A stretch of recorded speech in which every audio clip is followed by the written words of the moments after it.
Okay, welcome back. So, it has been a day yesterday which everyone saw on the news channels that it was another day and the Delhi pollution that we had. Okay, so maybe the politician thought one day that let's not argue with life and move on like Bhupendra Jogi did. Yes, because in Delhi where I stay basically, we all think that we are not a smoker, but we are a smoker. As I rightly say, kids smoke cigarettes, Mansoor Cigar, and legends live in Delhi NCR. Okay, let's start with the discussion that we have with us in the workbook for the neurology chapter. Okay, let's start with the very first topic that we have in the workbook, that is seizure disorder. Seizure disorder, which is focal, if you know, seems to have a focal behavior every time. And this focal behavior in the patient could be motor or can be sensory, depending in the area in the brain being involved in the patient. And please remember, the onset in this patient is always found to be discrete. A discrete lesion, which can be a space occupying lesion that we already know, which can be a tumor, abscess, or a cyst.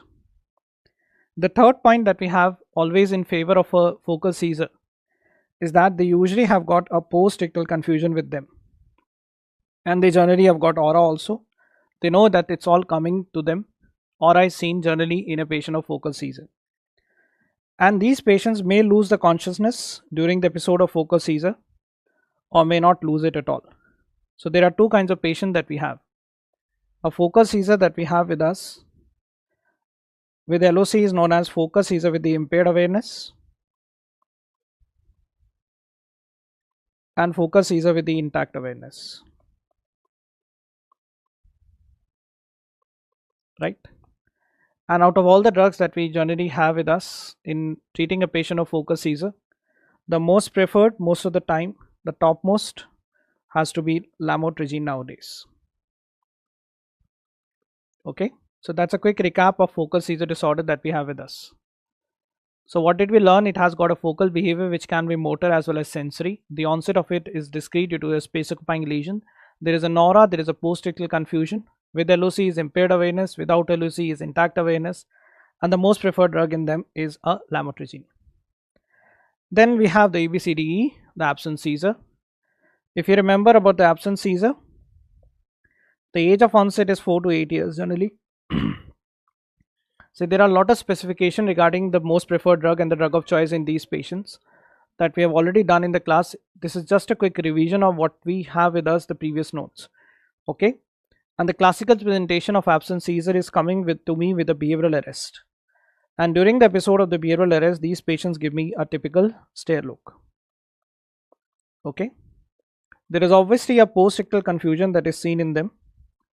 And don't forget, the drug of choice that we often consider for absence seizure is what? Ethosuximide. Right? And the EEG. Please stop spamming in the chat box, otherwise we'll just throw you out of the eMedicos app. Okay? Stop spamming, please. And the EEG that we have in patients of absence seizure shows to me a 2 to 4 hertz typical pattern that we have with us, a spike and a wave. A spike and a wave pattern that could be seen in the patient on the EEG. And we all know it is all precipitated by hyperventilation. So look at this patient. He gives you a sudden onset stare look or a blank look that would be seen in patients of absence seizure. Yeah, a quick correction. In absence seizure, there is no post-ictal confusion. A quick correction. In absence seizure, there is no post-ictal confusion. Okay. Then we have GTCS with us, a generalized tonic-clonic seizure. In these patients, generally we have a generalized onset. Generally, this generalized onset happens in them due to a kind of lesion that we know as a diffuse lesion. Apart from this, if I look at the patient of GTCS, they do come to me in a tonic phase and then followed by a tonic phase. The tonic phase, the patient will show a lot of stiffness in the body, especially there will be flexion in the upper limb, and then obviously there will be an extension that will be seen in the lower limb. A kind of posturing pattern that we often resemble and known as the decorticate posturing. Decorticate posturing. Then we have the next phase, the clonic phase, in which the person keeps on continuously moving or jerking. In the tonic phase, we usually have got a sound or a loud cry of the patient known as a ictal cry, and of course with some cyanosis that could be seen in them. In the clonic phase, obviously, we have with us in our patient a frothing. And then there is a sleepy phase, that's the post-ictal phase. After the seizure, the patient lies flaccid, and obviously they come to me with urinary incontinence.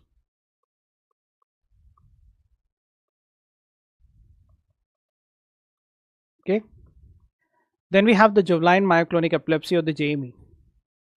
In JME, we usually have with our patient a juvenile onset. The onset of this early happens in the early adolescence.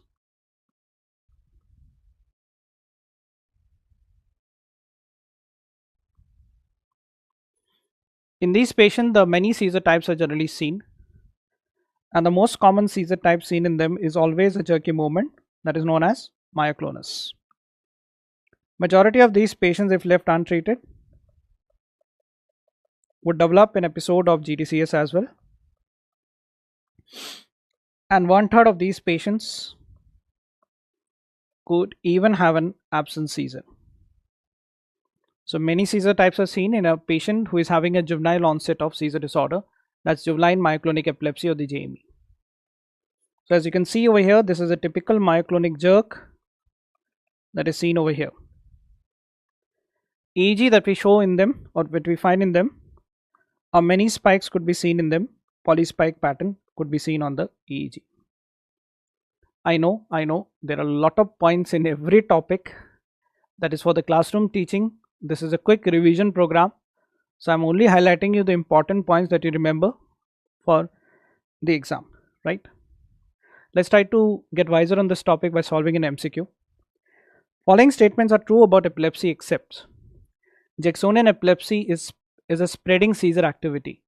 Yes, if you remember Jacksonian March, Jacksonian epilepsy, the seizure would start in a limb, generally distal, and then would go into the limb proximal. Serum prolactin increases dramatically after a tonic-clonic seizure activity. Yes, it generally happens to increase after a tonic seizure activity or a true seizure disorder. Option D, absent seizure are briefer and more frequent without post-ictal confusion. So the correction that I made earlier, there is no post-ictal confusion seen in them. It's a brief stare look that the patient will be having, and it is often precipitated by hyperventilation. That's an important point now. So the patient is hyperventilating most of the time in an age group of 4 to 8 years, the onset part. So the episodes are very, very frequent for them. And look at option C. Changes in memory and perception and blackouts are not feature of focus seizure with impaired awareness. That's wrong. So if the focus seizure with impaired awareness comes to me, they will always have a problem in perception. They will give me a blank look or a stare look, and they will not remember what happened during the episode. They generally suffer with a kind of an amnesia that we refer as anterograde amnesia. Option B reads serum level of prolactin increases dramatically after tonic-clonic convulsion. That is defining a true seizure. After a true seizure, not pseudo seizure, the prolactin would be generally high in them. So that's a correct statement. We are asking you about except what is false or incorrect in this. That's option C. Let's move ahead into a topic that always improves our status in the exam, the status epilepticus. To define status epilepticus, remember the seizure that we have in the patient would be there for a duration most of the time more than equal to 5 minutes. So the duration of seizure that we count in them is found to be more than equal to 5 minutes.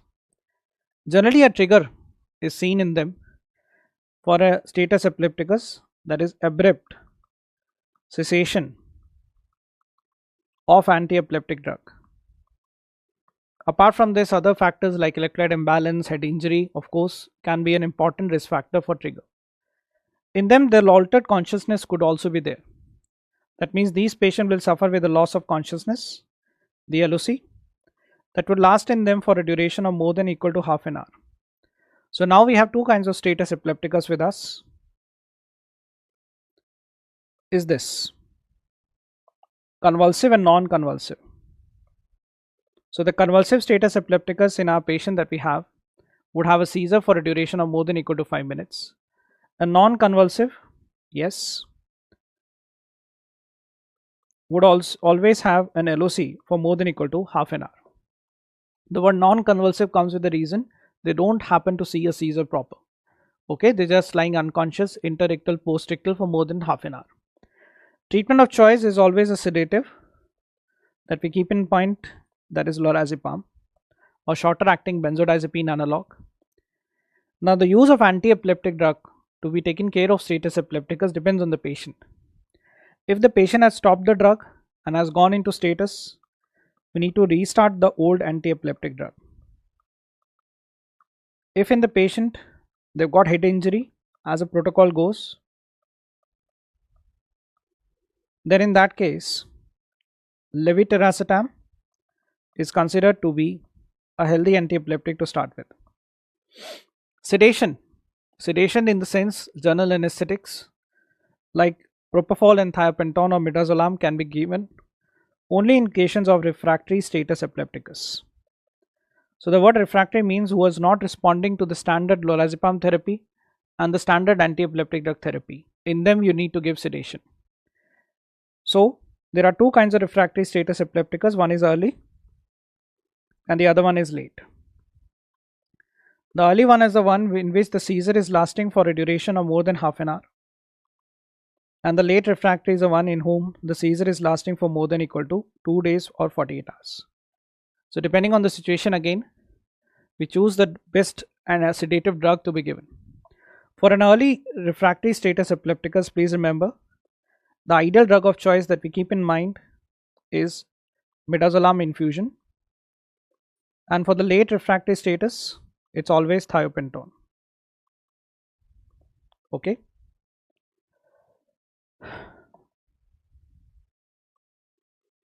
So this is something that we all should know about the status epilepticus, a topic that will always improve your status in the exam. Okay. Then we have with us pregnancy. Another factor that we need to keep in mind while treating a patient of status or any other epileptic patient if they are pregnant. Please repeat, we lost connection. Sedation part. Forgot. Sedation is something that we'll give to our patient in status epilepticus in two formats, early or late. Early or late, what we know as refractory status epilepticus, who is not responding to the standard therapy. Early is defined as a seizure which is lasting for more than half an hour in duration, and late wala is defined as a seizure which is lasting for more than 48 hours in duration. Okay. And early refractory status epilepticus, you give to a patient midazolam infusion. Late refractory, we give to our patient thiopentone. Okay. Then we have pregnancy as another important factor. If the female is epileptic and pregnant, the safe anti-epileptic drugs that we have with us in the group is LOL. LOL. L stands for the lamotrigine. O stands for the oxcarbazepine.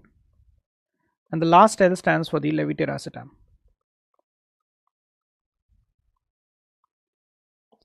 Already on anti-epileptic drug, please remember, please continue the drug along with the folic acid supplement. That is important to prevent in a pregnant female what? A neural tube defect that could happen. Evaluate what in pregnancy? Two things. Evaluate the fetus for any congenital malformation if they are developing. Secondly, evaluate the anti-epileptic drug with the serum levels. Serum levels. Okay. Right. So that's a quick recap of a female pregnant and epileptic both. 29-year-old 4-month pregnant, primary gravida, first time pregnant with history of juvenile myoclonic epilepsy. Someone was asking this also, what is the drug of choice for JME? It's valproic acid or valproate.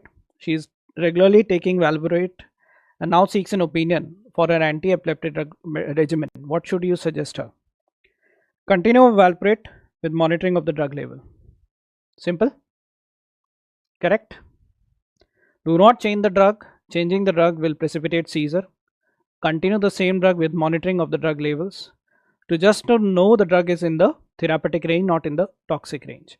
As the moral of the story is always like this, you have to maintain the patient on monotherapy and at the lowest effective drug dosage. Okay. Now let's move into another topic in which the patient is slow, but we are very fast and quick learners to learn it. That's Parkinson. So this patient is very smart and we have to be smart for it. These patients of Parkinson, if you see them standing, they always have got a bent over posture that we know as a stoop posture. They always have got a festinating or a shuffling gait while walking. While they walk, they have always got a stoop flex posture. And when they start walking, they take shorter steps and start running as if they are ready to run somewhere. When you see their legs, they will be moving very fast like you are shuffling your cards while playing them. So that's a shuffling or the festinating gait that you see in patients of Parkinson.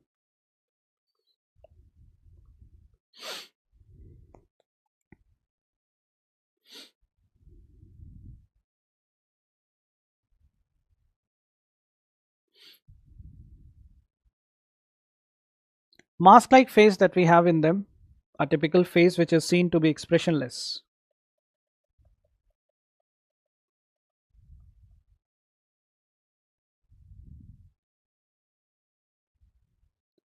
Akinesia, yes, they will always have it, slowed down movement with the rigidity that we know as cogwheel, and the tremors that they show is typically known as a resting tremor.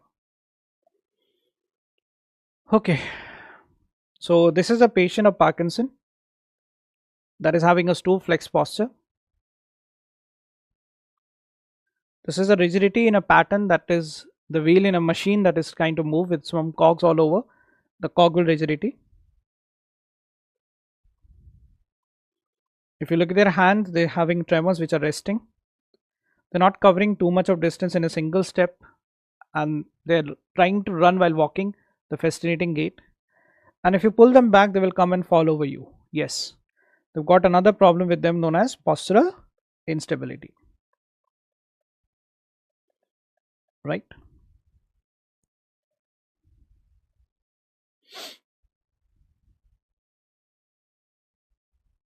So there are some doubts that are still lagging behind in epilepsy and pregnancy. If she's in the first week of pregnancy and she's on valproate. See, the point is this, that valproic acid causes neural tube defect, but it's not 100%. The chances of having an NTD in a valproic acid therapy is 10 to 20%. Versus not on valproate is 1 to 2%. So the ideal therapy is to start folic acid in such patients preconceptional as soon as possible when they visit you before pregnancy. And if she's on valproate and she conceives, don't try to change the drug as per the recent guidelines. Maintain her on valproic acid at the lowest effective dose. And if you are giving folic acid in the first trimester also, it will be quite helpful for the patient. Okay. Mask-like face is an expressionless face. Treatment. So the treatment of Parkinson is very simple. It's a cold salad that the patient is going to have.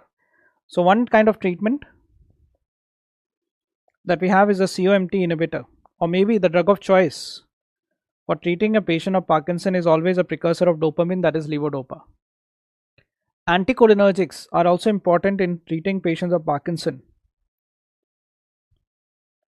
For treating what? Tremors. Apart from this, the dopamine agonists are also very helpful in these patients. The dopamine agonist that we have with us could be divided into a type oral. It can be seen in form of a patch and injectable, right? The oral one that we have with us is roperidol. The patch that we have with us is rotigotine, and the injectable that we have with us is apomorphine. But we need to add certain drugs to the patient to have an improved dopamine level, especially after giving levodopa. Like we have these UMT inhibitors with us, two brothers, the entacapone and the tolcapone, and siligeline, which is also known as the MAO-B inhibitor. Amantadine is another drug that we give to the patient, and it helps to improve the central dopamine level in the patient. But remember, for the exam purpose, drug of choice is levodopa, but it's not only levodopa every time. You have to give it with what? Carbidopa. So it has to be a levodopa and a carbidopa combination that we generally give to the patient. Now that's a very simple question. If you can answer me, which of the following is most useful in the diagnosis of Parkinson? Therapeutic response to the drug, history, clinical examination, EEG, or the CT? Obviously it has to be clinical examination. That will be always most helpful thing to diagnose a patient of Parkinson. Okay. Then we have atypical Parkinson, one of the favorite topic of all the examiner recently. In the atypical Parkinson that we have with us, progressive supranuclear palsy, or the PSP, in which the patient's posture seems to be always extended. They've got stiffness in the body, especially if you can see on the axial region and the neck region, which keeps them always standing in an extended posture. And poor gaze. The poor gaze is in the downward direction. So they have got a poor downward gaze every time. So when they walk with an extended posture and they cannot look down easily. So they end up having a frequent fall also with them. Patients of Steele-Richardson syndrome, also known as the progressive supranuclear palsy. Multiple system atrophy is autonomic symptoms are seen perfectly in them. There are obvious cerebellar signs that could be seen. In the patient of multiple system atrophy, if they have autonomic system symptoms, they are known as MSA-A. If they have cerebellar symptoms, they are known as MSA-C.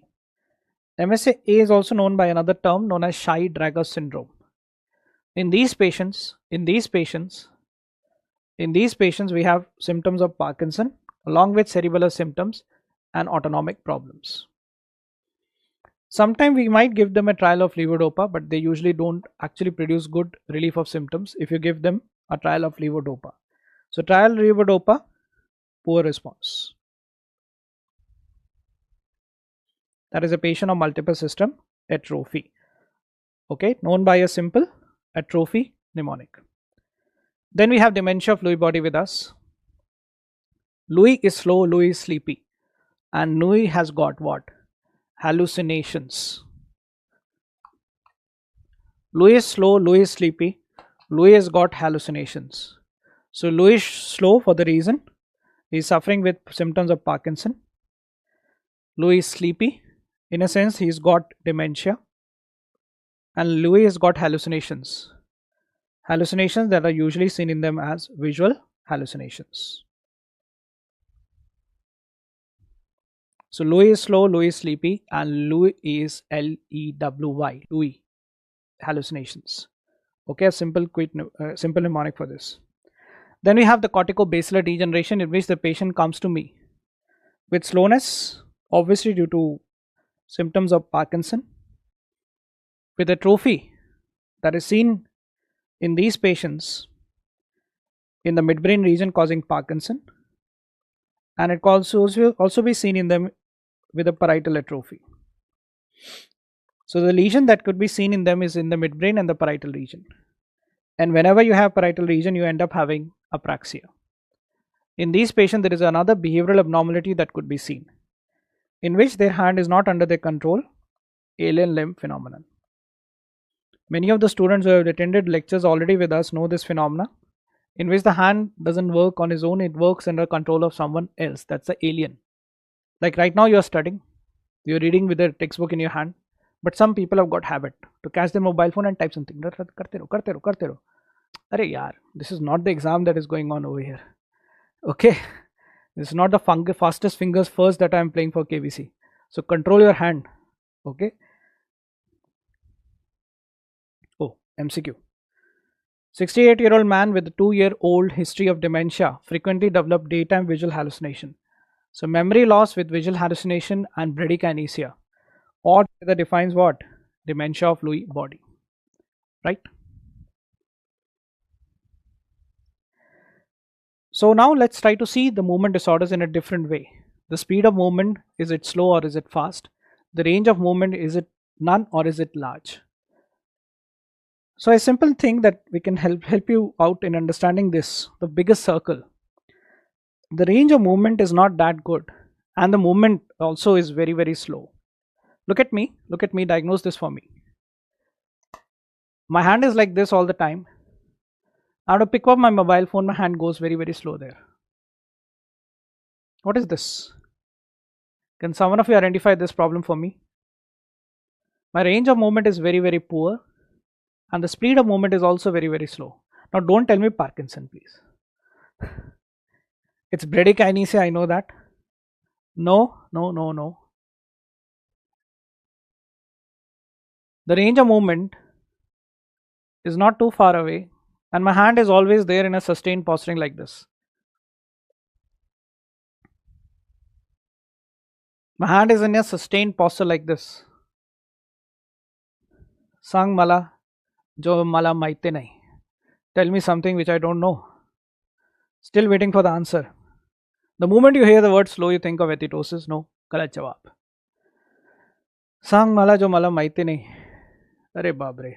Spasticity. Quite near to spasticity. That's a quick hint. Quite near to spasticity, in which the limb attains a sustained posturing due to increase of muscle tone. And the range of movement is very poor. Don't tell me paralysis. Kaun hai mar? Yeah. Now you hit the bullseye. That's dystonia. Correct? Simple? Right. Now we have a movement which is slightly faster than dystonia. I'm not calling it as rapid, but slightly faster than dystonia. But the range of motion here, yes, the range of motion is still very poor. The range of motion is still very poor, but it is faster than dystonia. Now this is what you are telling me about. Yes, the pushpa, right? A, ethitosis. Now we have another movement disorder on this side, the small circle, in which the range of movement is very large and the movement is very rapid. What is this?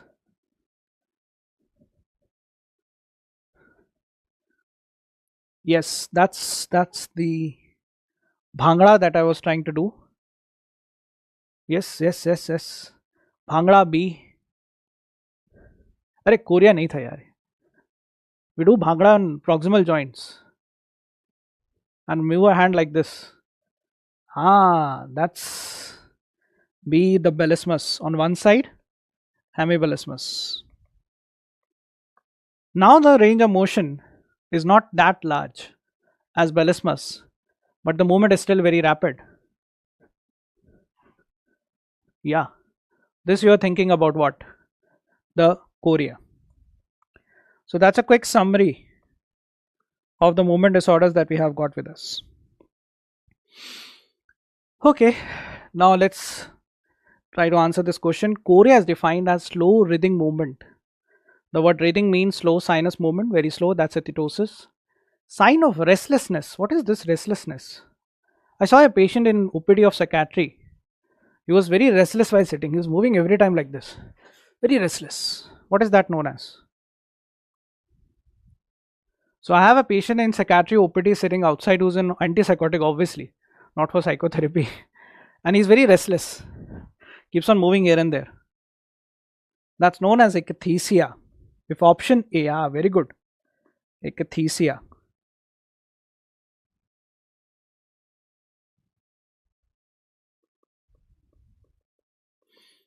So I just forgot the spelling. That's a ninja technique to remember the spelling. Ask you, you'll tell me the right spelling. I hope still I'm not correct in that. Akathisia. Slow and rhythm movement. Athetosis. Now we have a shock, irregular movement, shock like movement. The person is sitting, he's doing like this. I touch him, he does like this. What is this known as? Shock like. That's myoclonus. So we are left with only one answer by exclusion, brief and twitchy movement. So chorea is a brief semi-purposeful twitchy movement. My hand goes and goes out like this, a very twitchy movement. Okay, right. Right, so that's a quick recap of the movement disorders in a simple diagram. Now let's have a recap on the tremors. We have tremors in which the hand keeps on rolling like this. This is the resting tremor. Resting tremor we already seen in patients of Parkinson disease. Then we have the action tremor. My hand is away from my nose, and when it touches the nose, the tremor happens to be seen there. Yes, that's known as the intentional tremor. And then finally we have a tremor in which the hand like this outstretched to maintain the posture is there. So tell me this tremor, which is fairly common in the family history, in which the hand is outstretched like this to hold the posture, the hand keeps on shaking. Now don't tell me it's resting. No. It's not fine. You can see it from a distance. Like the mobile phone starts ringing, Sometimes my hand starts shaking from distance also. No, that's not flapping. That's not flapping. That's not flapping. Flapping is like this. It's not the aeroplane wings which are flapping. Arey babre, essential tremors. Essential tremor is often known as postural tremor. To hold or maintain the posture, it happens there. Now let's answer this question. 21-year-old pianist noticed a fine tremor in both hands that was little more prominent while playing a piano. Her physician told him that it was a physiological tremor. What should be the ideal treatment for it? Should I start the patient on sodium valproate, neuroleptics, levodopa, or some kind of a beta blocker? Tell me. Can you diagnose this? What is this? What are we talking in a way physiological tremor that happens when playing a piano in anxiety? Again, the essential tremor. And for treating essential tremor, the ideal treatment is what? Propranolol or the beta blocker. Correct. Right answer. Now let's move on to the stroke, the ACA infarction, the first one. In a patient of ACA infarction, usually we have got an apraxia of walking known as gait apraxia. Since the patient's lower limb is only weak, he cannot walk easily. So he keeps on dragging his feet on the floor. The realistic Shivali gait, yes. So that's a gait apraxia patient. They've got the control over the lower limb and the bladder. For the very simple reason, the paracentral lobule, the medianmost part of the brain, is supplied by the anterior cerebral artery. Any lesion over there will cause motor weakness in the lower limb with, of course, urinary incontinence. Abulia. Abulia means doesn't want to do anything, lack of motivation. So their patients often have got lack of motivation to do anything good in life. They are ebulic people. So these are the three classical symptoms that we'll find always in an ACA infarction. Which of the following is not seen in an ACA infarction? Tell me. Urinary incontinence will be seen. Antisocial behavior is also seen because the prefrontal lobe 9, 10, 11 area is supplied by the ACA. Transcortical motor aphasia, that will read in aphasia later on, yes, is also seen over here. But one thing is not seen, hemiparesis. A patient with an ACA infarction will only have the lower limb weak, not the upper limb weak. And hemiparesis means upper limb and lower limb weakness both. Okay. MCA infarction. Let's change this, the MCA infarction. These patients have got weakness in the body with sensory loss, also known as hemiparesis and hemianesthesia. They often got homonymous heminopia due to the involvement of the optic radiation. They got aphasia, yes. If the lesion is on the left side, the left MCA, then they will have aphasia also as a problem. They got neglect, hemispatial neglect. This happens in them due to involvement of the right side, the angular gyrus. Correct? So if you remember the hemispatial neglect topic, never forget this.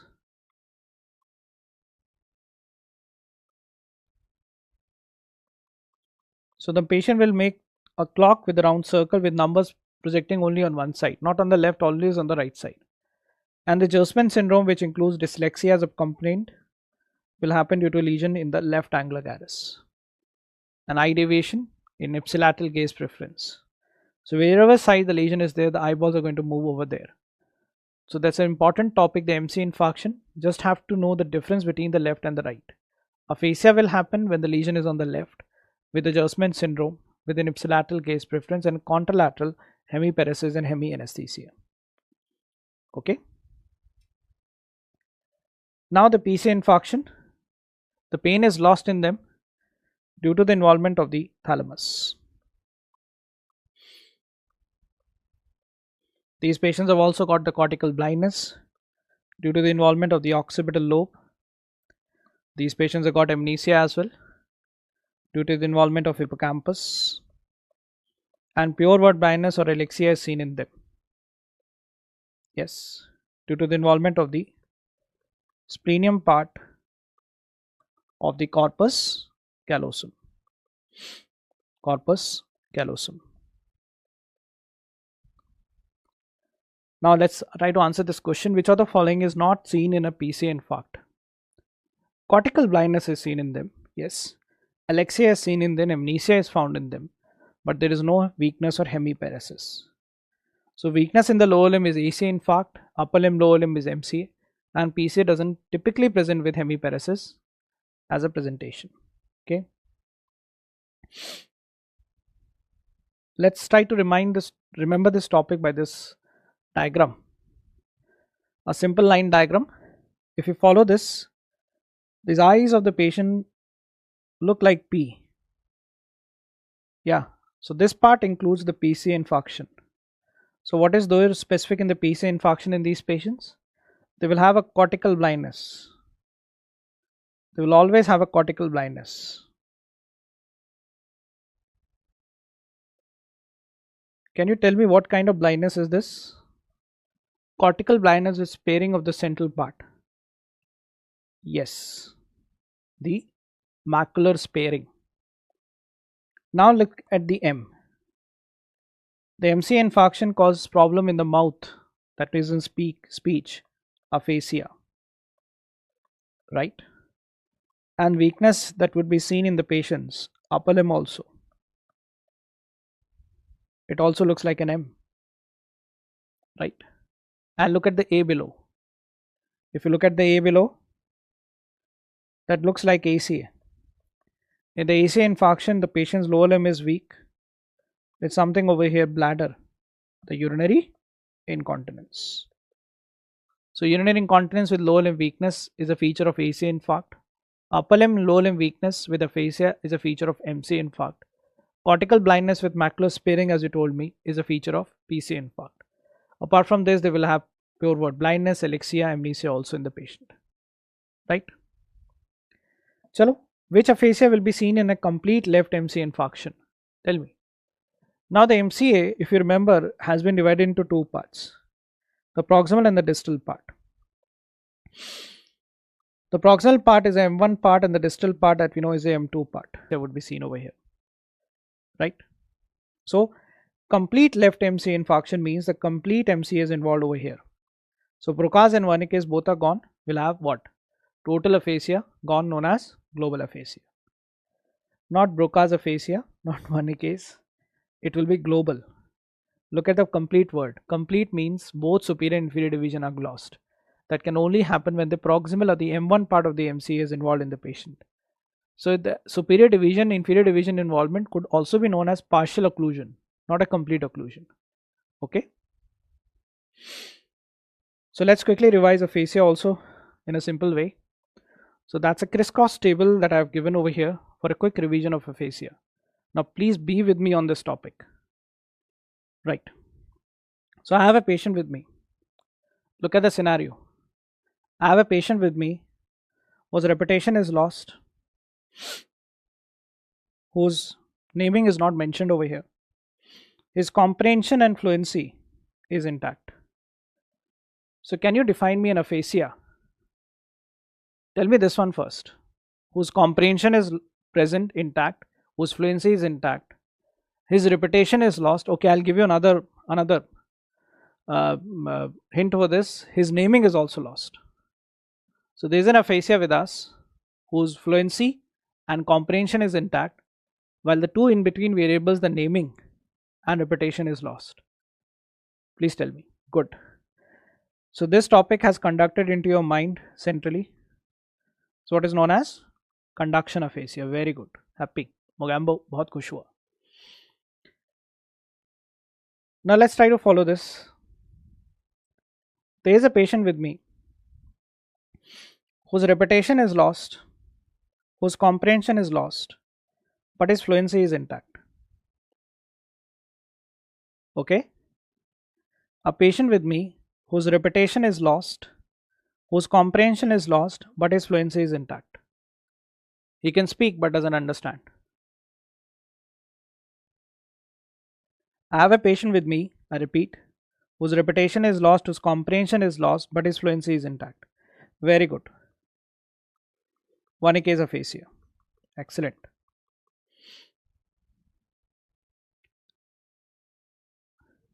Okay. Now I have a patient with me, the next one, whose fluency is lost, right? His reputation is lost, whose fluency is lost, his reputation is lost. His comprehension is intact. Tell me now.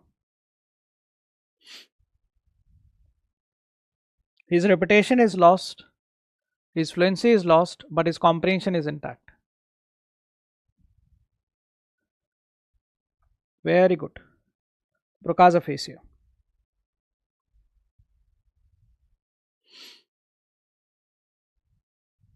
So go with this table on this side, maybe on the other side, which I am trying to project, are the people whose fluency and reputation is lost. Now I am going to project you the people whose reputation is intact, right? And let's try to find the other variables.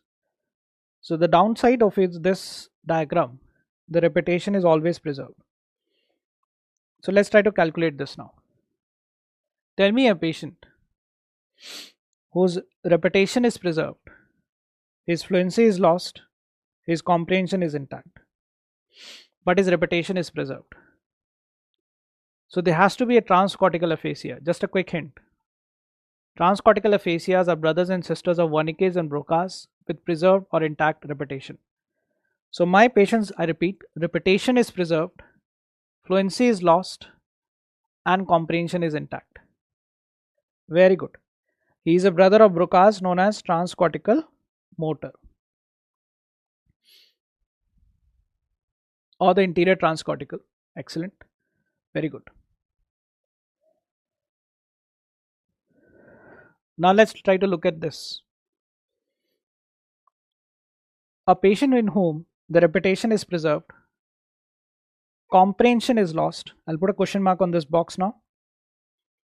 A patient in whom the reputation is preserved, comprehension is lost, and fluency is preserved. So look at these variables now. The fluency is preserved, the comprehension is lost, and reputation is preserved. Yes, the brother of Wernicke is known as transcortical sensory aphasia. Excellent. Now we are left with the last one. That's very simple. Fluency is lost, Comprehension is lost. Repetition is the only variable which is normal over here. He is living alone. If you're asking what is your name, Bhupendra Jogi. कहाँ रहते हो? भूपेंद्र जोगी. Where have you been? Bhupendra Jogi. So who is this Bhupendra Jogi? Whose reputation is intact, his fluency is lost, comprehension is lost. Identify this Bhupendra Jogi for me. Yes. He is Bhupendra jogging. He is running away from the people, no? So don't take stress in life. Be like Bhupendra Jogi. Keep on moving. Isolation aphasia or the mixed transcortical aphasia. क्या मुश्किल है? It's very simple topic, provided you have your concepts very clear in your mind. And 2 minutes of silence for the people who are listening to this. What is happening over here? ये क्या था? Of course, if you have attended the lectures on aphasia, you will easily tell me what all are the variables that we are testing and how do you match among them and define what kind of aphasia is it. Okay. So simple, so easy, looking like a wow. 53-year-old woman, sustains a left frontal lobe embolic stroke during cardiac catheterization. She has got a poor naming ability and her speech is decreased, non-fluent. Comprehension and repetition are preserved. Comprehension is intact, repetition is intact, naming and fluency is disturbed.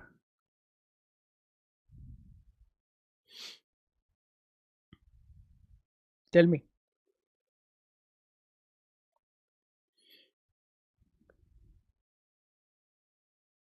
Arre. Repetition is preserved. Repetition is preserved. Comprehension is lost. Fluency is intact. अभी तो बोला है सबने. Transcortical. Sorry, fluency is lost. I'm very sorry. Fluency is lost. Transcortical motor aphasia. Okay. Just a quick recap. Transcortical sensory happens due to involvement of the PCA. Transcortical motor, involvement of the ACA, the anterior cerebral artery. Now the AIS, yes, the acute ischemic stroke. What do you give to the patient? Aspirin, antiplatelet. And if the patient has come into desired time window period, you give them a recombinant TPA. You have to give to the patient IV recombinant TPA intravenous if the patient has presented to you within 4.5 hours of the onset. If your patient is having a large vessel occlusion, intraarterial can be given up till 6 hours.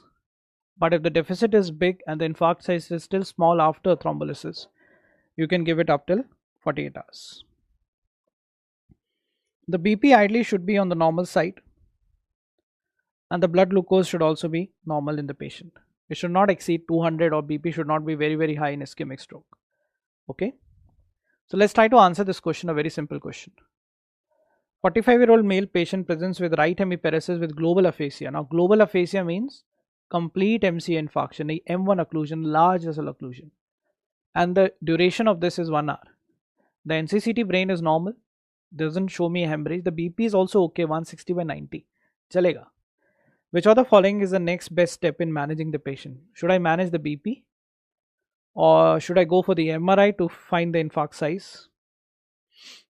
Or should I do a cerebral angiography to rule out, someone is asking me about LVO, large vessel occlusion? Or should I think about just aspirin? Simple answer, tell me. These are 1 hour away from the onset. I should rule out what? Large vessel occlusion. Since clinically, in the patient he has got hemiparesis with global aphasia. That reflects a large vessel M1 occlusion. Correct? So you have to do a cerebral angiography as soon as possible. See that thing and put the drug there only. Okay? As per this question.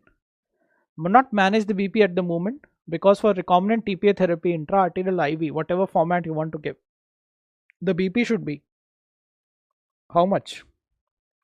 Below 185/110. That's enough a reading that we'll keep in mind while thrombolizing the patient. Okay. Hemorrhagic stroke. Let's try to diagnose them. What locations are they in? A. This is a lobar hemorrhage in the cortex. B, C.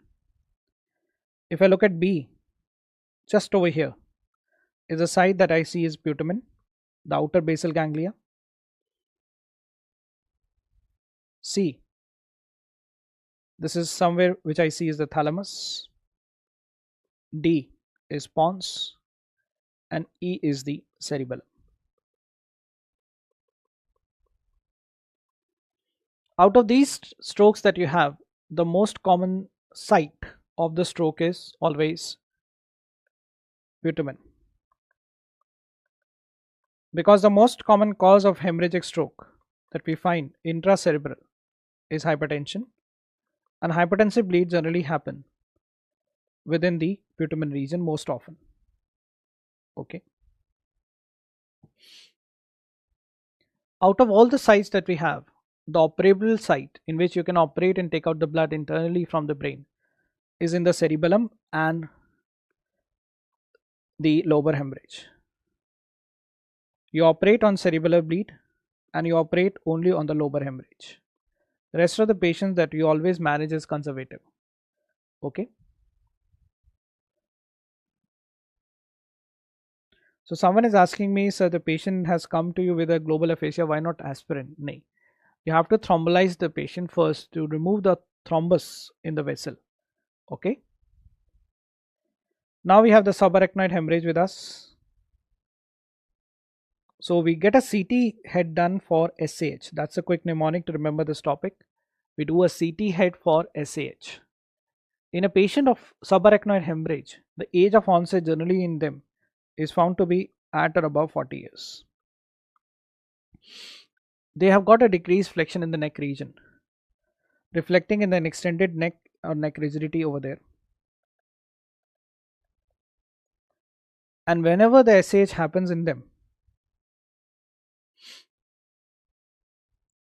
whenever the hemorrhage happens in them, they always have an exertional onset because the aneurysmal SAH that happen over there is due to some kind of exertional.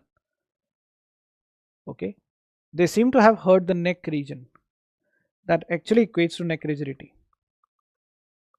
If your neck is hurt, obviously you'll not move it so comfortably, neck rigidity will be seen. In these patients, we'll always have a thunderclap headache, the worst headache of life. They will generally collapse in a form of loss of consciousness when it happens. Focal deficit, obstructive hydrocephalus, and re-rupture are the three problems which can happen in them later on. They're often referred by another name as the delayed deficit. The focal deficit, in a sense of hemiparesis or any problem, happens in them due to vasospasm. Obstructive hydrocephalus due to impairment in the flow of the CSF could be there, and re-rupture, once it ruptures, it can again rupture again. Please remember, the most common cause of morbidity in a patient of SAH is always vasospasm. The most common cause of mortality in a patient of SAH is always considered to be re-rupture. Surgery is another step for treating aneurysm. If you want to do surgery in a patient of SAH, you can do clipping, you may do coiling. And another problem which is delayed deficit that could be seen in them is hyponatremia, low sodium. Hyponatremia, the patient will have raised ICT, and of course in them will have increased release of BNP that will cause natriuresis and loss of sodium into the urine region. Hyponatremia. Chalo, let's try to answer this question.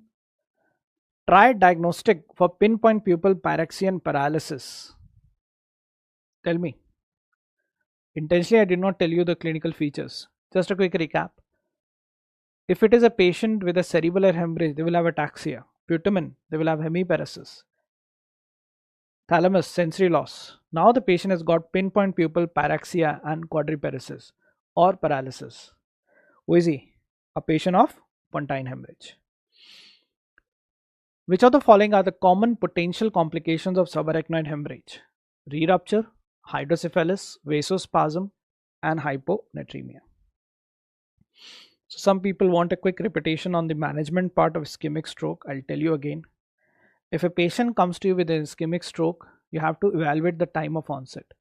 If the patient has come to you within 4.5 hours, you have to give them intravenous thrombolysis, just ruling out the contraindication.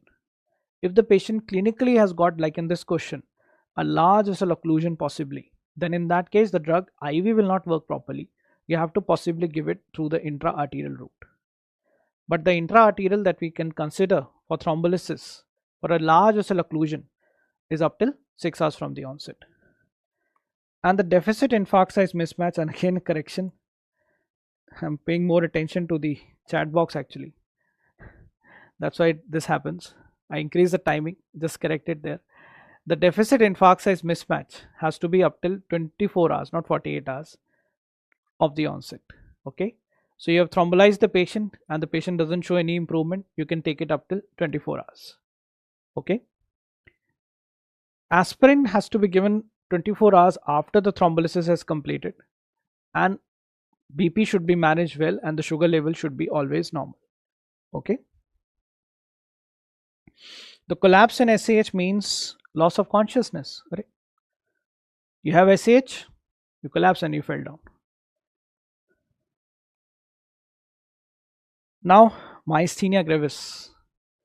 In a patient of myasthenia gravis, muscle weakness that will be often seen to be proximal, near the joint in the patient, in a format of skeletal weakness that they often have got. And in these patients, they got a symptom of easy fatigue. That's why the name given to it is myasthenia. Asthenia means easy fatigue as a classical symptom. Young age of onset would be seen in them, generally in females. The average age of onset that we take in them in females is 20 to 30 years. In males, it can occur slightly later on, in the 5th and the 6th decade.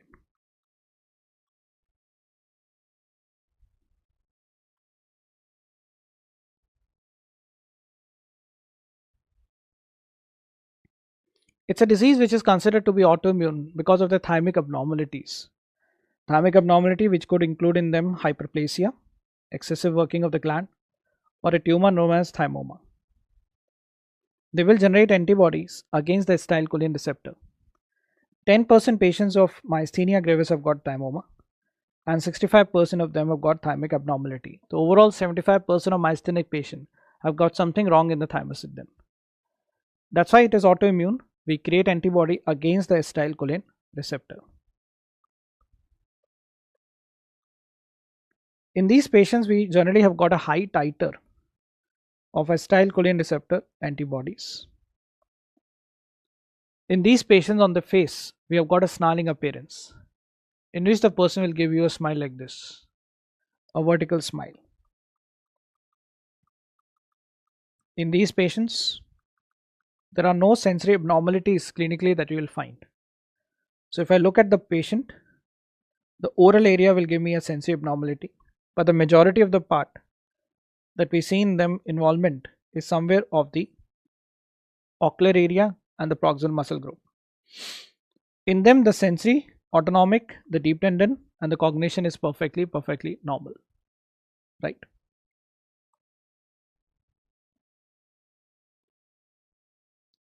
They're often exacerbated by certain drugs, like the ofloxacin group or the quinones group, even the beta lactam group, and the aminoglycosides. So 3 antibiotic groups that you need to remember, even the beta blockers could exacerbate this trouble. In them, the ideal treatment is anticholinesterase medications. In the anticholinesterase medication that we often advise in them is pyridostigmine. That is an oral anticholinesterase inhibitor, and it is always considered to be drug of choice for these patients. There is also an immunosuppression that will be required in them. Okay. In the immunosuppressive therapy, don't forget The immediate response that could happen in them could happen with IVIG or plasma pheresis. An IVIG therapy is generally given in form of myasthenic crisis, in which the patient develops respiratory muscle weakness and is ready to come on a ventilator any moment. Okay. A quick recap about his cousin brother Lamberton-Eaton myasthenic syndrome. It is a kind of a paraneoplastic problem in which the basic problem is a lung cancer, the small cell carcinoma of the lung, and they develop an antibody against the PQ type of calcium channel, which are presynaptic on the nerve terminal. And these channels are very important in them to improve the acetylcholine release from the nerve tissue. The muscle weakness that we find in them is skeletal more often, then facial, then ocular. In myasthenia, it is ocular, facial, and then skeletal. The rapid nerve stimulation that we do in them will always show me an incremental response. So when I stimulate the nerve, the action potential keeps on improving in them. Okay. Let's try to answer this question. Which of the following about myasthenia gravis is correct? Myasthenia gravis is characterized by presence of ptosis, muscle weakness that improves with increased activity and worsens with rest and fatigue. No. It will never improve on increased activity. It will always actually more weakness will happen on increased activity. It is caused by voltage gated calcium ion channels. Myasthenia gravis, no. Plasma exchange and IVIG are the first line therapy for myasthenia, no. They're only given for patients of crisis. It is essential to check thymus in a patient of myasthenia gravis. That's a correct statement. Because if they have a thymoma, which can have a paraneoplastic or a compressive trouble, so it's always better to remove it as soon as possible. Now going to the brainstem syndromes, another tricky topic to deal with, but I'll make it very, very simple if we go very methodically. So these are the three boxes that we have created. The uppermost box is the midbrain. The midbrain that we have.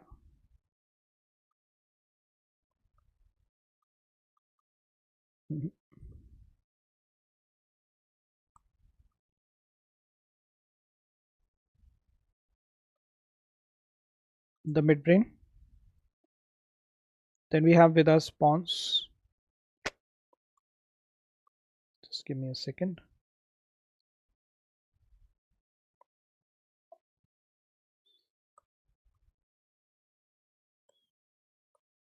Midbrain, pons, and medulla.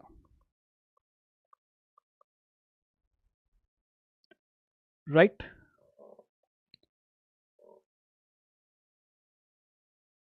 LEMS is SCC, stands for small cell carcinoma every time. Let's start with the midbrain first. In the midbrain, we have the involvement of the third nerve and the corticospinal tract. That is number 1 by the listing, the Weber syndrome. If you have the involvement of the red nucleus with the third nerve, the next one in the line is a Claude syndrome. If you have 1 and 2 together, that is number 3, the Benedict syndrome.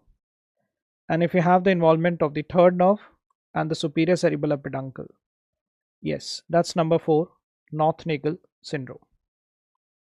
Okay, simple. Then we have the Pontine syndromes. If we calculate from this, if you have the involvement of the 6th, 7th and the corticospinal, that is the Millard-Gubler syndrome.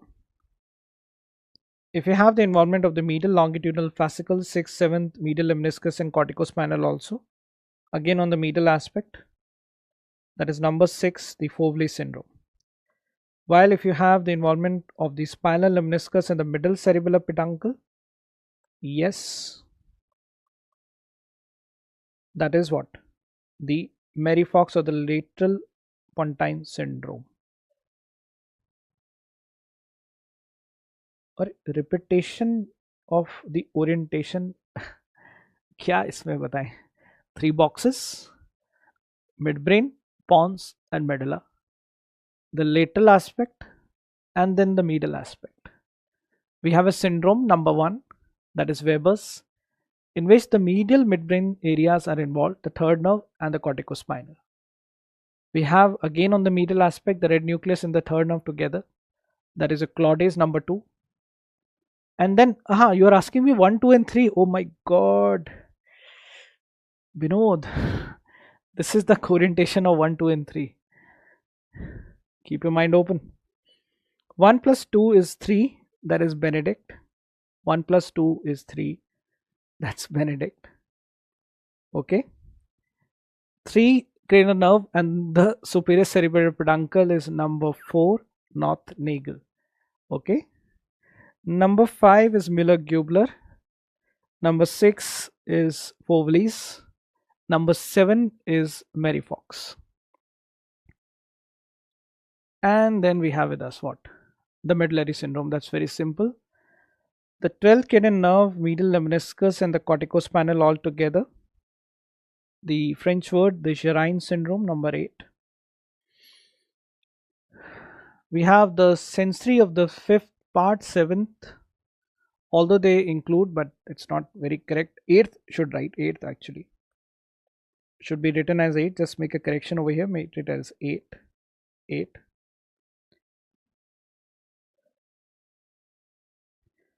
9, 10, spinal lemniscus, sympathetic trunk, and the inferior cerebellar peduncle, 9. Okay. So that's a lateral medullary syndrome known as the Wallenberg syndrome. Okay. Now, the problem which lies in the books is that Benedict and Claude are often interchanged. I've highlighted it so many times. This is the correct version on the higher textbook. So we have Wallenberg number 9, the lateral medullary syndrome that we have over here. Okay.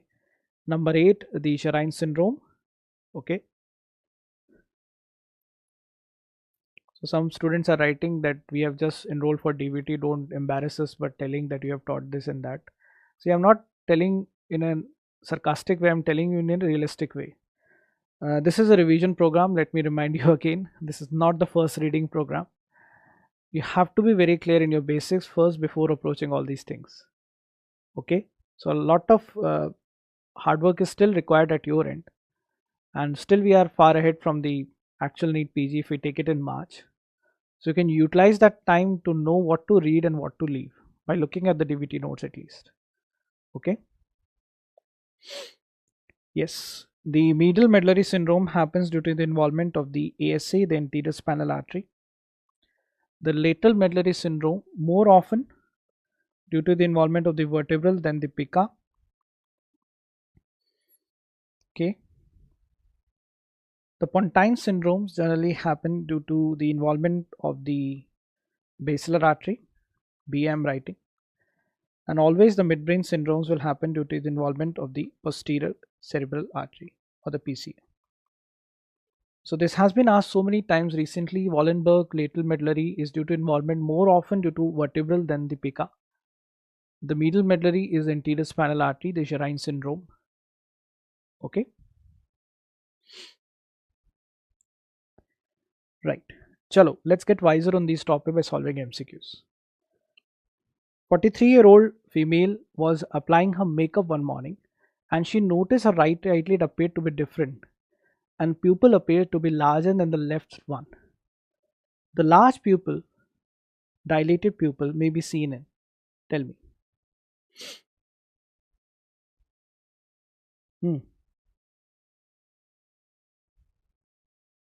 Tell me. Horner's, pontine lesion, morphine, or a lesion in the midbrain? Very simple, straightforward question. I'm asking you, mydriasis, that is dilated pupil, is seen in third nerve palsy that connects with which part of the brainstem? Midbrain. So look at morphine, poisoning, Horner's syndrome, and pontine lesion. They always have got a pinpoint pupil. A pinpoint pupil. So what is so difficult in answering these questions? And don't get paranoid if you have seen something new for this for the first time, arrangement of all the syndromes. It's just a quick recap. Okay. 66-year-old man has sudden painless onset paresis of his right upper and the lower face. Inability to abduct the right eye. lateral rectus palsy, facial nerve palsy, that is of the type element, and paresis of the left arm and the leg. Can you explain me this? Can you explain me this phenomena first of all? My face is weak on this side, my body is weak on the other side. That is hemiparesis, known as what? Yes, the crossed hemiparesis.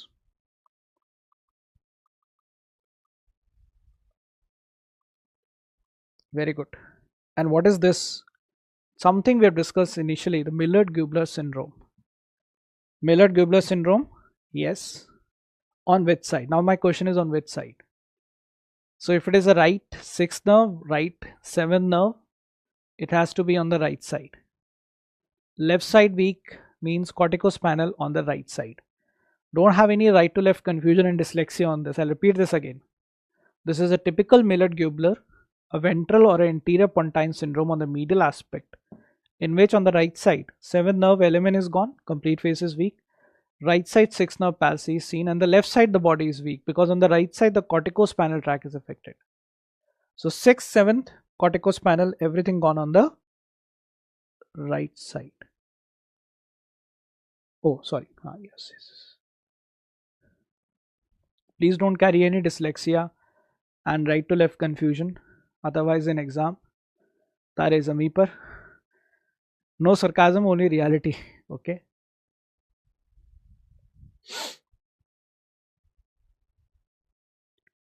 Right. Now answer this question now. Next one. Lesion in the lateral medulla on one side may give rise to what?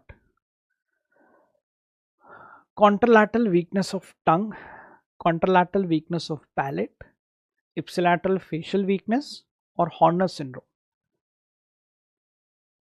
Lateral medulla carries the sympathetic trunk with it. Lateral medulla carries the sympathetic trunk with it. That's the biggest hint. Sympathetic trunk on the lateral medulla is affected, will have ptosis, meiosis, Horner syndrome.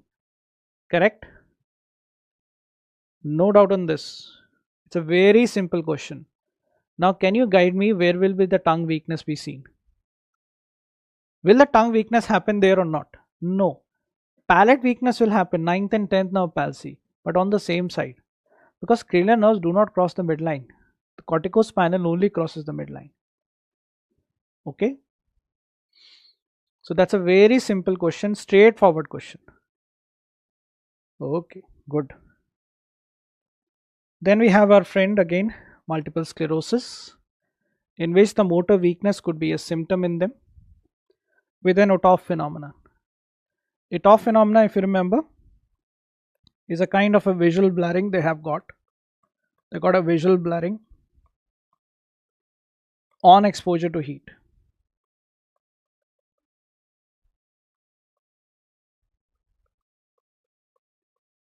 And this is nothing but the exacerbation of the symptoms of optic neuritis that they generally face.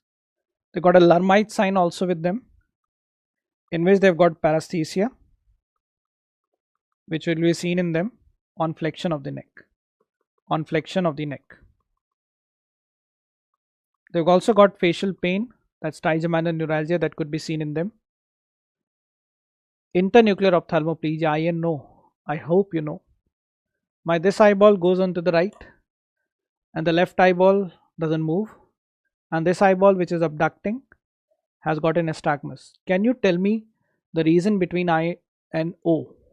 Internuclear ophthalmoplegia, what is the reason behind this? It is due to lesion at the MLF. Usually in these patients, you've got exacerbation and remission in this format that we know as relapsing multiple sclerosis. That is seen in approximately 90% of the cases. And progressive type could also be seen in them, in which the thing keeps on increasing. That is known as primary progressive MS. That is seen in approximately 10% of the patients. Sensory symptoms, yes, which got often exacerbated on flexion of the neck, paresthesia. Cerebellar signs could be seen in them. Language, yes, the talking in them is often slurred. The speech is often slurred in them. Now, evoke potentials are also important, that we know as visual evoke potential. The visual evoke potential means to diagnose what? Optic neuritis. Rule out if what? If the optic neuritis in the patient is bilateral. There is a condition in which you will have a bilateral optic neuritis, who is a younger brother of multiple sclerosis. I'll talk about that also. In these patients, we got oligoclonal bands in the CSF. Steroids are generally given in the acute attack in the acute exacerbation. Symptomatic therapy is given and immunotherapy has to be given. Let's try to answer this question. It's a very smart question. Which of the following is the most effective drug for disease modification as per the EDSS scoring system? Tell me. Indirectly, we are asking you what is a drug which is going to decrease the disability in the patient, not the relapse, the disability in the patient.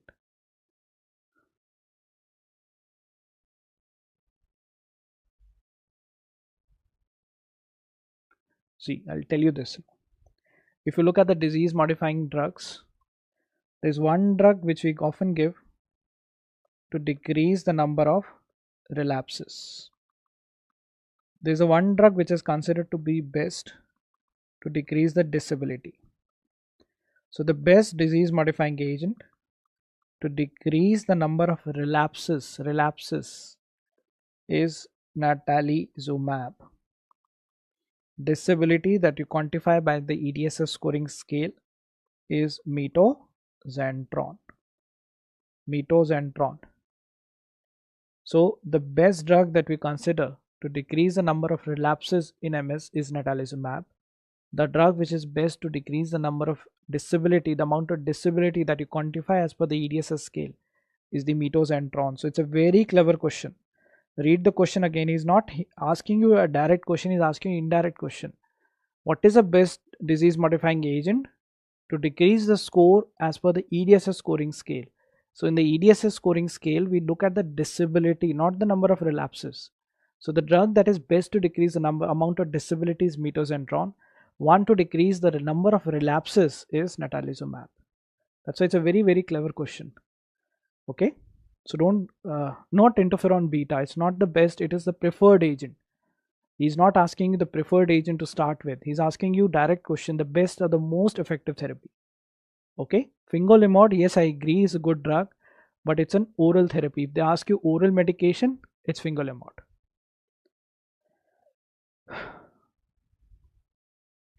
So that was a kind of a googly question that we got, right? Then we have neuromyelitis optica, metron, namo. Okay, so they got neurological symptoms in form of brainstem symptoms, cerebral symptoms,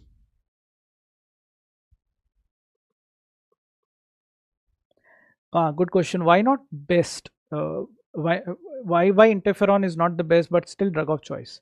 See, drug of choice is basically given as a drug which is going to be the most not the most effective, but carrying a lesser side effect with it. So if you look at the safety profile, interferon beta fares very good over there. It's one of the drug which doesn't have too much of serious side effects. But natalizumab, if you start, yes, you're going to have a problem known as PMLE. Okay, area prosterma symptom could be seen in form of vomiting and hiccups. Myelitis could be seen in them as transverse myelitis, in which the patient would have 3 or more than 3 segment involvement. Optic neuritis that could be seen in them is generally seen to be bilateral. Now, which of the following is false or incorrect about NMO? Onset occurs in childhood, transverse myelitis is seen, interferon beta is ineffective, or oligoclonal bands are commonly seen in Devick's disease or NMO? Tell me. What is incorrect? Yes. Oligoclonal bands are commonly seen in MS, not in NMO patients. That's an incorrect answer. Okay. Now we have a patient of suspected meningitis. Someone has told me to be fast. I'll be fast, don't worry. So a lot of things are just now written over here. We have a patient with us with fever, neck rigidity and headache. That's a try to define meningitis clinically. Ideally, you start with sorry, empirical therapy depending on the age of the patient. If the patient is adolescent, you give them a ceftriaxone. If he is an adult, give them a ceftriaxone with vancomycin. If it is an elderly patient, give them ceftriaxone vanco with the ampicillin. And then always look out for the red flag sign which are fails. If the patient is having a focal neurological deficit, altered mental status, if the patient is immunocompromised, lesion in the brain is possibly found on the clinical examination, or the patient has got seizure, then in that case obtain a neuroimaging and rule out what? A space occupying lesion. No, then proceed for what? Lumbar puncture. CSF analysis. No, I'm nothing writing over here, it's more of reading now. CSF analysis, you look at the CSF glucose. If it is below 40, you got hypoglycemia, you look at the cell type. If the cell type is predominantly neutrophilic, you think about bacterial meningitis. You subject the CSF sample for latex agglutination, culture and staining of course. And for Neisseria meningitis or meningococcal infection, you can start with ceftriaxone. For the pneumococcal, ceftriaxone and vanco. Listeria, ampicillin is required. Just a quick recap on the duration of therapy. Ceftriaxone 7 days for meningococcal. Ceftriaxone and vanco for pneumococcal for 2 weeks or 14 days. Listeria ampicillin for 3 weeks or 21 days. Tubercular meningitis, lymphocyte predominant picture is seen, TBM. You have to subject the patient CSF for culture, PCR and AD additionally. And for CNS TB, please remember, CNS TB you have to give the patient ATT. ATT is given to the patient for a duration of 12 to 18 months ideally. Steroids are given to the patient for 2 months time. If the CSF picture doesn't show you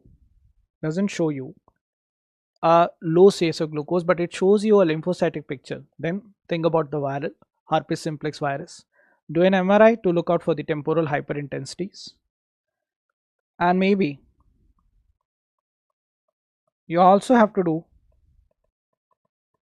a PCR, which is the most sensitive test to diagnose this disorder. And acyclovir has to be given through the IV route 21 days. 21 days time. Okay. Why steroids? Steroids are given in them generally to decrease the chances of endarteritis, which is very high in TBM, to decrease the chances of what? Infarct in the patient brain. Okay. 63-year-old female was brought by her daughter complaining of new onset persistent headache for the last 2 weeks. That would awake her from sleep. That means something related to what? Raised ICT. She felt persistently nauseated, drowsy throughout the day. Her CT scan shows hydrocephalus, raised ICT again. Which of the following is a most likely explanation for a hydrocephalus? Tell me. Subdural hemorrhage is totally ruled out because CT scan doesn't show you an SDS there. Idiopathic intracranial hypertension can come with a raised ICT, but generally the age affected over there is young obese females. Here, the ventricle size often remains to be normal in idiopathic intracranial hypertension. Herpes simplex will always come with temporal hyperintensities typically. Okay, and what are we left with? Tubercular meningitis. So sometimes I always tell you while solving the MCQ, you don't know the correct answer, don't worry. If you know the options, you can possibly arrive at the correct answer. Because in patients of TBM, generally we find basal exudates that will impair the flow of CSF going up and down, resulting in a hydrocephalus in the patient. Now going into the headache. a simple table that will just give you a quick recap of the headache topic. I've got a patient with headache, which is on one side, unilateral with scalp tenderness. It's an elderly female who comes to me with a unilateral headache. Maybe she's telling me it's stabbing a head with scalp tenderness. What is that?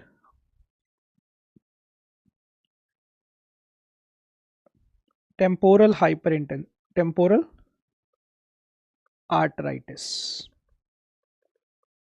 The giant cell arteritis. Very good, GCA.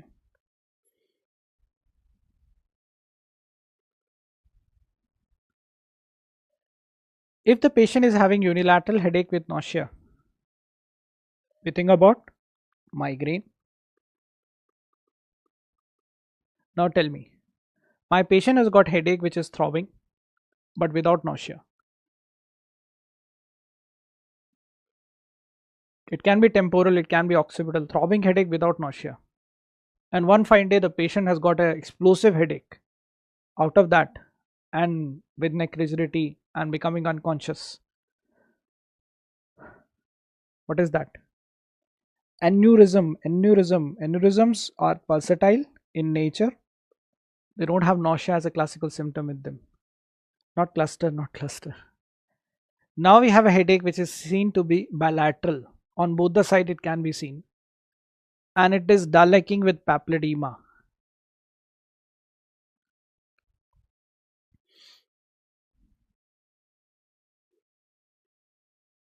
Raised ICT, papilledema, dull aching, bilateral headache. Pseudotumor cerebri. Think about pseudotumor cerebri. Raised ICT. Intracranial hypertension. Benign. Now your patient has got a dull aching headache without papilledema. It can be a band-like sensation on the head region. The tension headache that we have got. Or the tension type headache that we see. Sometimes the headache is not dull aching, but it is more explosive and retroorbital. And just add over here, it's a unilateral retroorbital explosive headache in a male patient with lacrimation after drinking alcohol. Yes, this is something that we were all talking about, the cluster headache.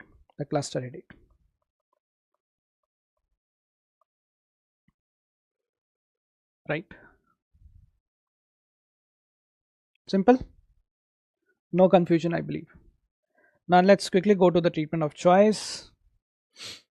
Tension headache, if it is episodic, you give to your patient NSAIDs. If it is chronic, you give them a tricyclic antidepressant like amitriptyline. Acute attack, migraine, you give triptans preferably. Prophylaxis, you can give to your patient beta blocker, tricyclic antidepressant, serboselective calcium channel blocker, or an anti-epileptic like valproate or topiramate. Cluster headache, don't forget, acute attack, you give oxygen inhalation at a high flow of 10 to 12 liters per minute for a short duration. And for prophylaxis, in a cluster headache patient, the ideal therapy is always verapamil. Right? Right. Which of the following does not require urgent neuroimaging? A easy question. A headache in a 30-year-old mother of a 1-month-old infant, a newborn kid, mother postpartum. The coagulability of the blood will be still high like a pregnancy. So you can think about one thing over there as cerebral venous thrombosis. That could be a reason for a headache in this patient. 20-year-old male with a sudden onset severe headache with neck rigidity. Think about subarachnoid hemorrhage. New onset progressive headache in a 60-year-old elderly female. Think about a space occupying lesion or a brain tumor. Headache in a 15-year-old young female. Don't think too much. It can be a simple refractive error or convergence problem. Okay.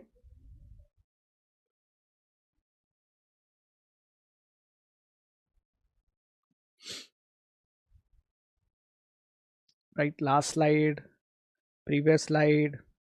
All of this you'll get in the PDF. Don't worry. So that was a quick recap about headache. Now going to the neurodegenerative disorder quickly. Alzheimer disease, the patient has got an anterograde amnesia to start with, later on ending with a retrograde amnesia also. That's why I'm putting an anterograde first over here. As the life expectancy increases in anyone, the risk of Alzheimer will always increase. People who are more elderly, above the age of 70, are more prone to have Alzheimer disease. There is a zapped loss of acetylcholine neurons in a structure known as nucleus basilis of myrinate. Nucleus basilis of myrinate.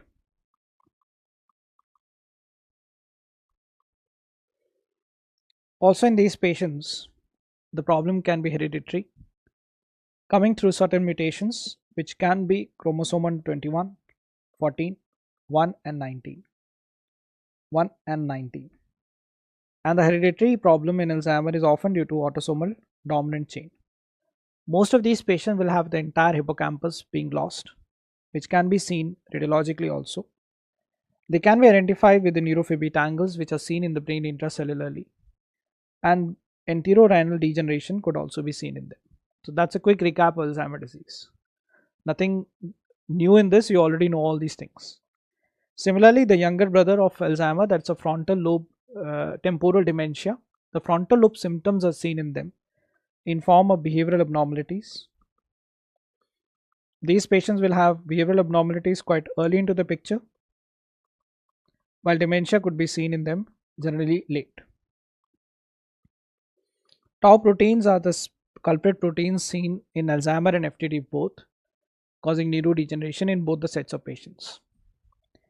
Now we have an elderly man or a grandpa who is wet, wobbly and wacky, identified by his favorite doctor Hakim, not Hakim but Hakim's, the legendary Hakim's triad, a triad simple to remember, the good triad.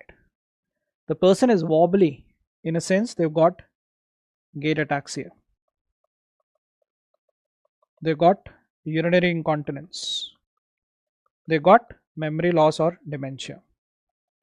The great triad which our grandpa often visits earlier, Hakim or the not Hakim but Hakim's triad, in a patient of NPH.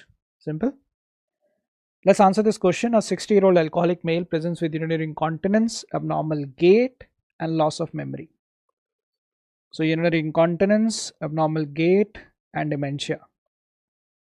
The good triad back, what is that? It's a case of NPH.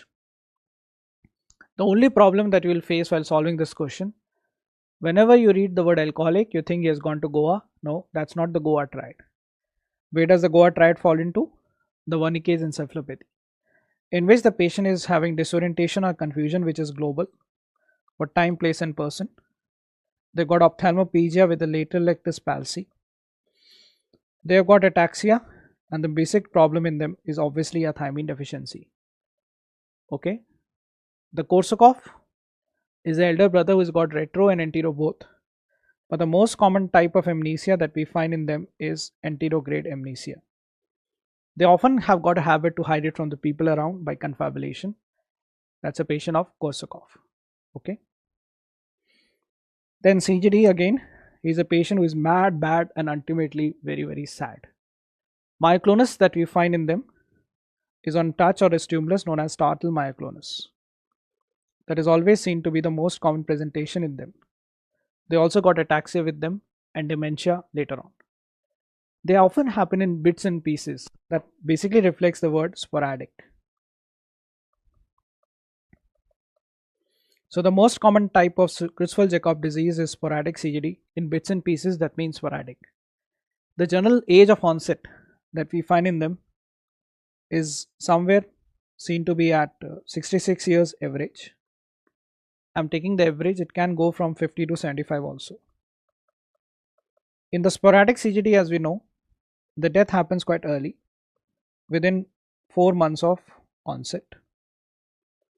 The spikes are seen on the EEG, which can be in a phase 3 triphasic. These patients have also got altered signals that could be seen in their thalamic region,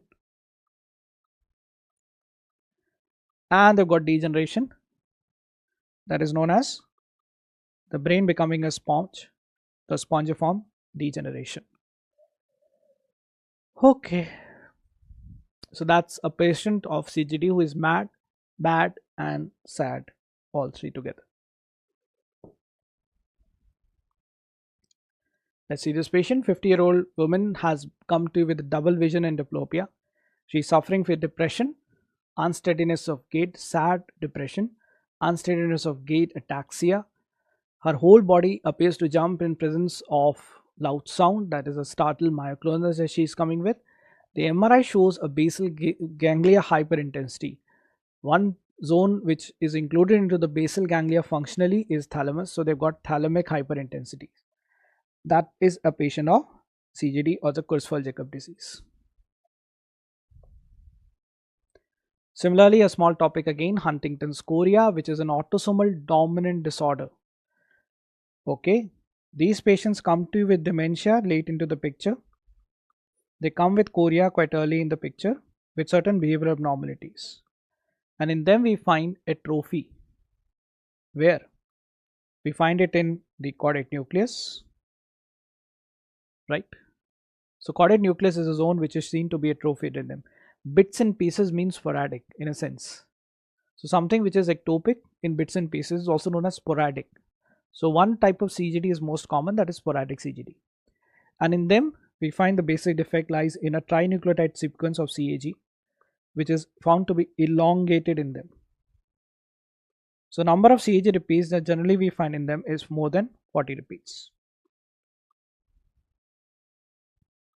So I'm only highlighting you the important points over here. Okay. 50-year-old, I'll give you lunch as soon as we complete. Okay. I'll not give you lunch, I'll give you lunch break. I know I was supposed to take till 2, but it got prolonged because of our dance and some intermittent breaks, the server breaks and all. I know. दिखाई दे रहा है, अंधा नहीं हूँ. कहते हैं ना सुनाई दे रहा है, बहरा नहीं हूँ, महरा हूँ मैं. Don't worry. Okay. 50-year-old man presents with movement disorder along with developmental, emotional and cognitive problems. Which of the following is a likely diagnosis that you can make over here? Nothing but Huntington's chorea, very simple topic. Okay.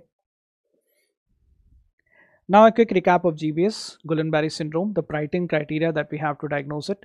The patient has got bilateral flaccid weakness in the limbs. If you remember, the pattern is always seen to be ascending. Decrease or absent DTR in the weak limbs that we know in a format of areflexia in the patient. Monophasic pattern, which is an onset to the maximum weakness that would be achieved in them within 12 hours to 28 days. That accounts to 4 weeks. Electrophysiological findings consistent with GBS in which you have got loss of F wave. There is a cytoalbumino dissociation in which in the patient the albumin is increasing and there is no pleocytosis that you will find. And always rule out something which can mimic a Guillain-Barré syndrome, which can be what? If it is a descending paralysis, think about BPD. So there are 3 differentials that we keep in mind while evaluating a patient of GBS.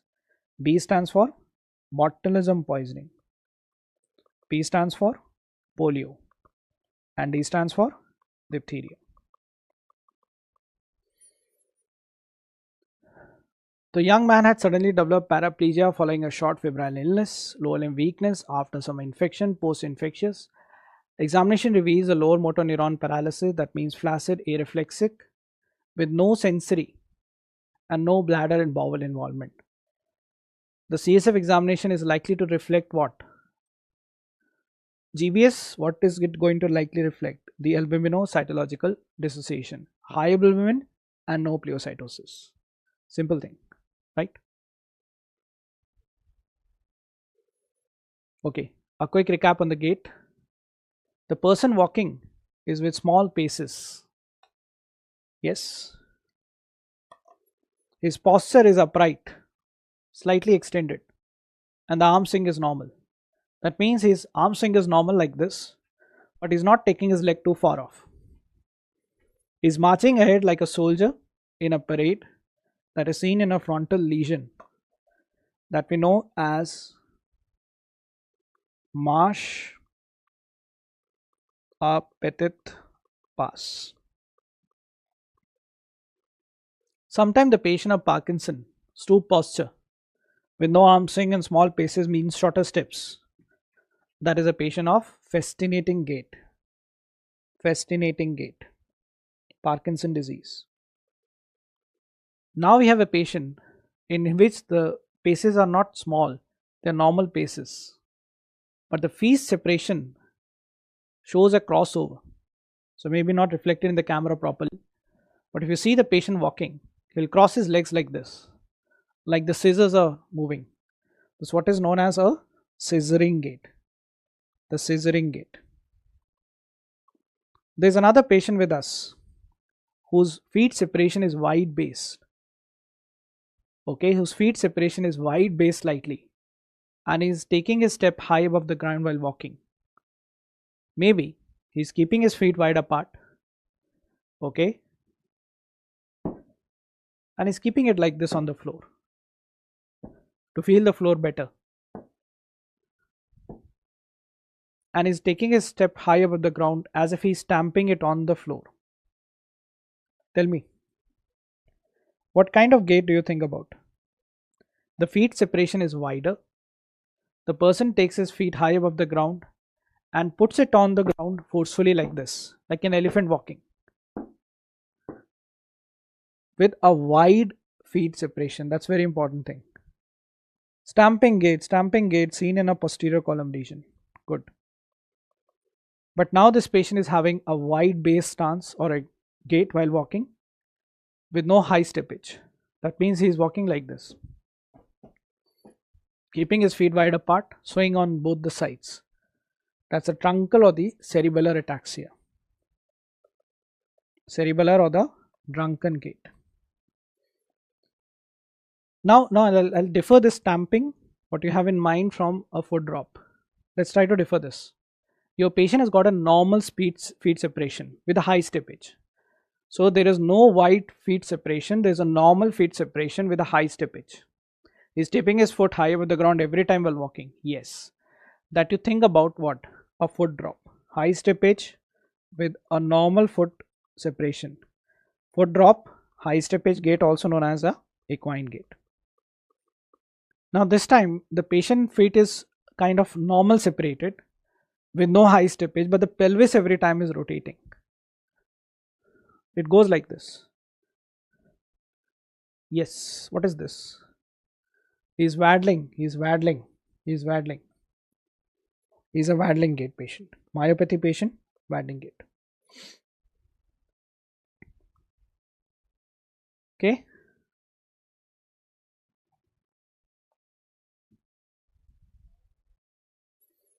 Brown-Séquard syndrome, a quick recap.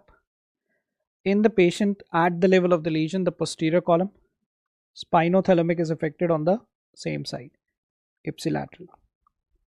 Below the level of lesion, the spinothalamic is affected on the opposite side, contralateral. Below the level of lesion, the posterior column is affected on the same side, ipsilateral. How to remember it? BOSS, BSS, Brown-Séquard syndrome. BOSS, a BOSS topic in which at the level of the lesion we will have loss of vibration and proprioception on the same side, I, ipsilateral. I stands for ipsilateral.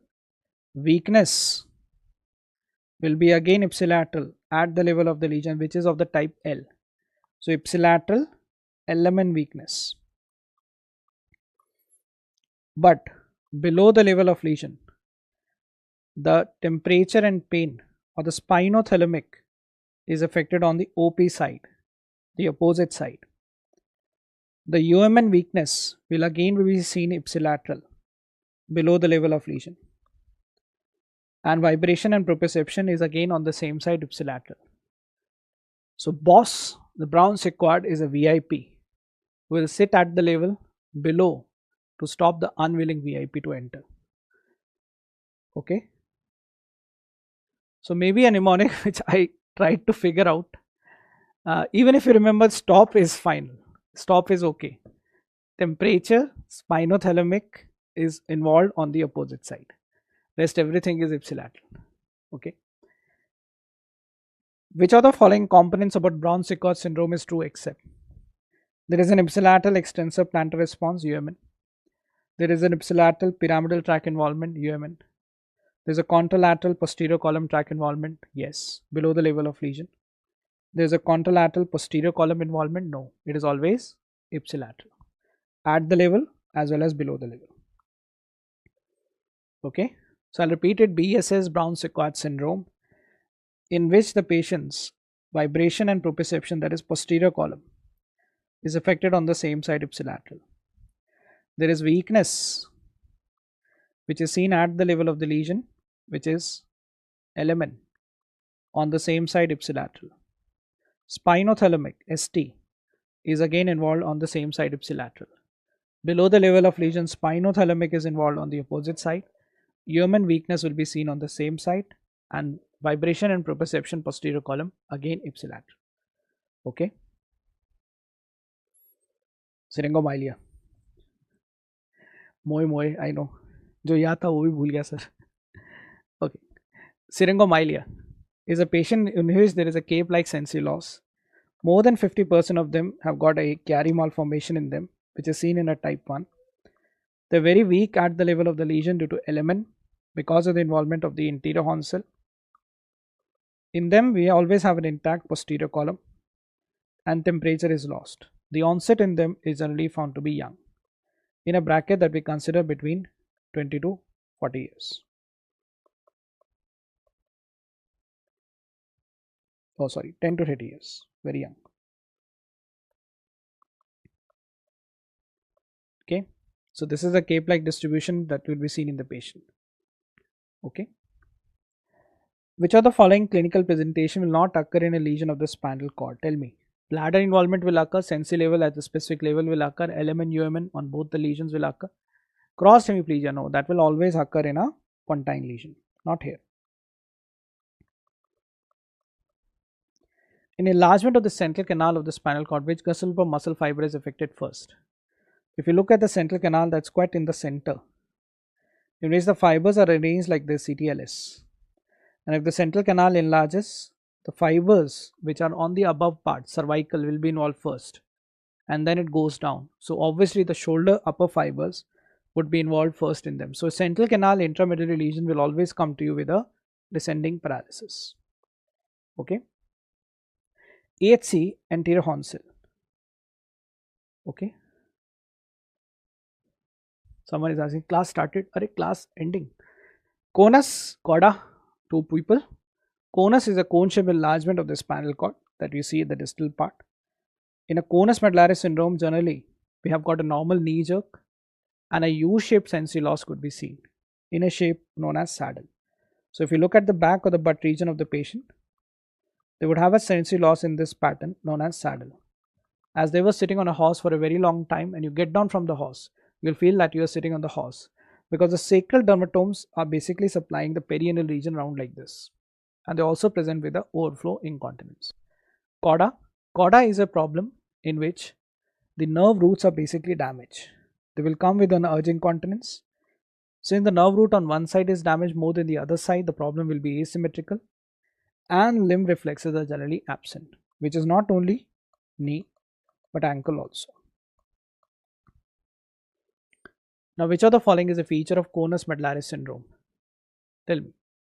An absent knee jerk? Yes. Gradual and unilateral onset? No. Sorry. Absent knee jerk? No. Knee jerk is normal. Overflow incontinence is seen in them. Gradual and unilateral onset, asymmetrical areflexic paralysis. Tell me. In patients of conus, we always find an overflow incontinence, not an urge incontinence that regularly. An asymmetrical areflexic goes with cauda equina more often. Knee jerk is normal in these patients. So cone-shaped enlargement of the spinal cord at the distal end that contains the sacral segments is involved in conus medullaris, while the nerve roots coming out from there like this and this of the L1, L5 and S1, S5 is the chord equina part, right? Now the showstoppers, Friedreich ataxia, very important topic.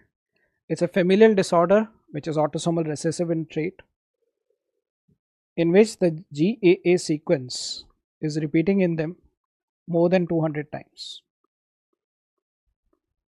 In these patients, we have got impaired posterior column, extensor plantar, and an absent DTR. In these patients, we often have got insufficient vitamin E deficiency with a foot deformity that you can see in this image as pes cavus. And what is this? A kyphoscoliosis that could be seen in them.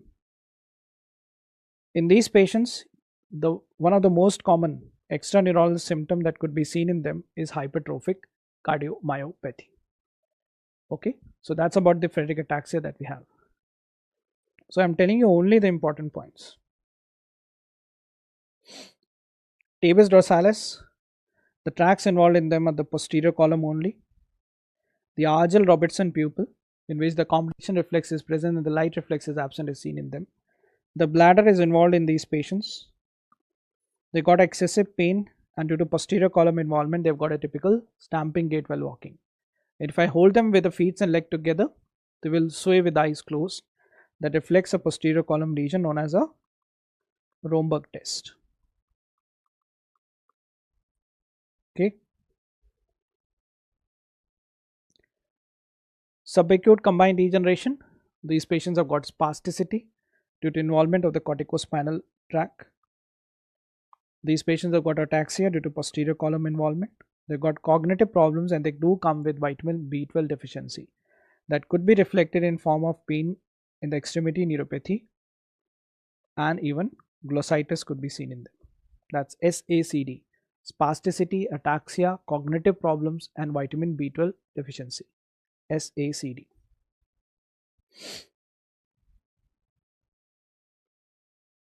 Now the last ball of the match. Amyotrophic lateral sclerosis is again inherited, which is more often in a way considered to be sporadic than familial.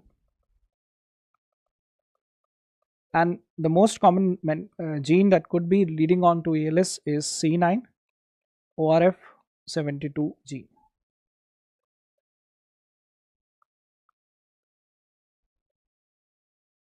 On chromosome number 9. In these patients, we have atrophy in the corticospinal tract. Please do remember them. The eye muscles and the bladder muscles are bladder is perfectly spared in them. They got a mixture of UM and LM sign. Cognition is normal. Talking and eating is impaired. Talking is impaired, known as dysarthria. Eating is impaired, known as dysphagia. That reflects basically in them what? The bulbar problem. The bulbar problem. And treatment is often supportive. But apart from this, is one drug approved for treating patients of ALS every time, known as riluzole. Riluzole. Okay. Then we have the expensive disease, the spinal muscular atrophy, in which the patient got spinal lesions located at the anterior horn cell, creating an element type of weakness in them. And the ideal drug for treating them nowadays is considered to be nusinersen. And the problem lies on the SMN gene in these patients.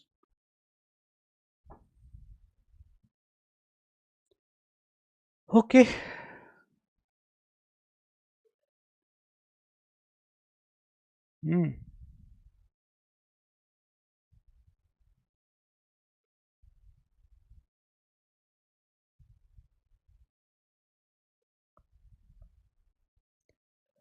Any doubts, any queries, genuine ones, please do let me know.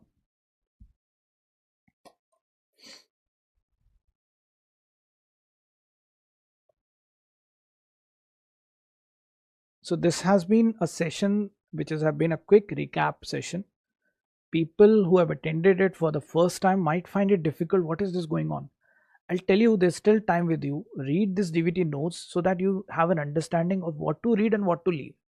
I've specifically gone into things and topics which are uh, important for the exam purpose and highlighted you through some abbreviations and mnemonics. So no moe moe on this. Okay.